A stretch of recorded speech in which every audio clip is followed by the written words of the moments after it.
Each month through 2021, the Morning Breach is going to tackle topics to help businesses better protect themselves against cyber criminals. The first thing that needs done with any changes to a cybersecurity plan is proper and updated documentation. So it makes sense that throughout January, we focus on the policies and procedures that every business should be documenting. Not only will we talk about them, but you will be able to find samples of them available at themorningbreach.com for you to download, edit for your organization, and then implement. If you don't take the time to properly build this documentation, then you have no way to gauge how secure your data or your network actually is. The Data Security Vendor Checklist isn't a policy per se, but it's a critical document that you should have on file for every vendor that has access to or stores your data. You need to understand how these third parties treat your data and the access you're trusting them with. If we just look back at the Blackbaud breach in 2020 as a strong example of the reason why. So who should you have complete this form? Managed service providers or your IT vendor, printing companies, line of business applications, and any vendors that are used to monitor, manage, and protect your network and data. You want to start with building almost like a technology org chart, a list of what vendors and applications you use and what you use it for.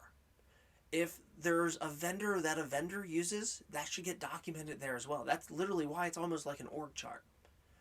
If they connect to your network, access your data, or store your data in the cloud, that's your starting point. As you receive these, you want to understand if they're collecting any PII related data, as that can trigger a completely different set of breach notifications, and it's important to separate that. How the data is collected, how it's stored, the encryption methods used, the vendor compliance frameworks and certifications that they use, and a policy review should be completed. Now, SOC2 certifications review these policies pretty in depth. So you should be okay to accept if they can provide you that SOC2 final audit report and save yourself the time from requesting all those policies, which they're probably going to challenge you on anyways. So before you ask, yes. Over the next 4 weeks, we will be working on creating those same policies you're requesting from those vendors, because you should have them as well. If you're contracting with a managed services provider or an IT vendor, get them involved in this process, as they can likely speed up the process with the vendors that you use. But you want to have them list the applications and services which are deployed to protect your network and data. They should have vetted these vendors already.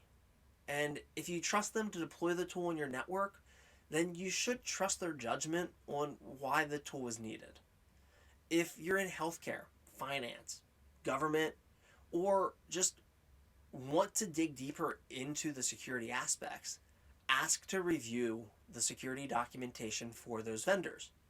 But be prepared to sign NDAs, as most vendors will require it to protect their own security stack. Now, if you have any questions, post them in the comments section of the video. I'll be more than happy to answer them. And also, there's a great group of people that follow along with the Morning Breach that I'm sure you're going to get lots of great answers. That's today's episode of the Morning Breach. If you've learned something new by watching this, please take a second and like and share the video. If you want to see more episodes of the Morning Breach or find useful resources in helping you secure your organization, please visit themorningbreach.com and follow along with us on Facebook, LinkedIn, and YouTube. Thanks for watching.